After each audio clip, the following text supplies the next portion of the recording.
Alors Marcel et sa femme vivent à Relizane, en Algérie, avec leurs deux garçons. Marcel est tailleur, ça se passe à la fin des années 50, ils sont juifs français. Marcel soutient et aime le général de Gaulle. Il ne se pose pas vraiment de questions sur la légitimité de la France en Algérie, il est là et il est heureux d'être là. Et une nuit, on vient frapper à la porte de leur appartement et Marcel est embarqué à l'arrière d'un camion dans le désert. Sa femme est effondrée. On sait très bien que dans ces années-là, en Algérie, quand on est enlevé en pleine nuit, en général, on ne revient jamais. Pourtant, 3 jours plus tard, Marcel est de retour. Et la question, évidemment, qui est sur toutes les lèvres, c'est qu'est-ce qui s'est passé pendant 3 jours?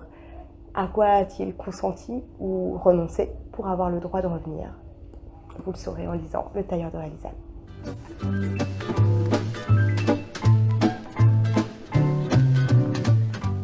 Ce roman est un étourdissement de tendresse. Il raconte aussi l'exil et la transmission, ce qu'on lègue à ses enfants, ses petits-enfants, et ce dont on hérite presque malgré soi, même si on passe toute sa vie à vouloir éviter tout ça. Quels sont les chemins qu'on choisit d'emprunter? Qu'est-ce qui nous construit? Qu'est-ce qui nous invente? Voilà, ça raconte vraiment tout ça avec surtout un regard extrêmement bienveillant. Ce livre raconte que même dans des situations terribles, la douceur, la délicatesse, la bienveillance sont des armes imparables et peut-être les plus fortes pour pouvoir arriver là où on a envie d'aller. Ça raconte aussi les liens de famille qui se tissent et l'amour qui reste entre des parents et leurs enfants, même sans les mots. Un vrai coup de cœur pour ce roman plein de tendresse.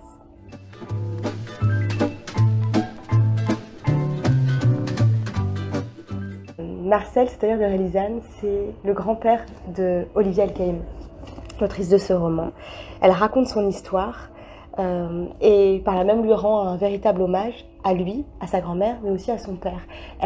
Son grand-père, comme vous le verrez, après l'Algérie, vivra en France et élèvera sa famille en France. Olivia El-Kaïm est née en France. Elle s'est toujours sentie française, s'est jamais posé de questions sur ses origines. Et puis un jour, ça la rattrape sans qu'elle le veuille.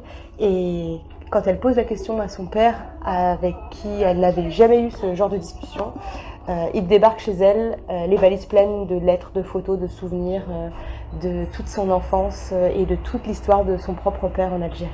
Et là, la transmission se fait. Il a suffi d'un mot, voilà, pour que tout d'un coup, le lien entre les générations continue d'exister. Donc, La tailleur de Relizane, c'est une histoire extrêmement personnelle à la fois, mais qui en même temps résonne pour tous ceux qui ont connu l'exil ou qui sont enfants d'exilés, d'immigrés. C'est la force des grands romans, c'est leur universalité.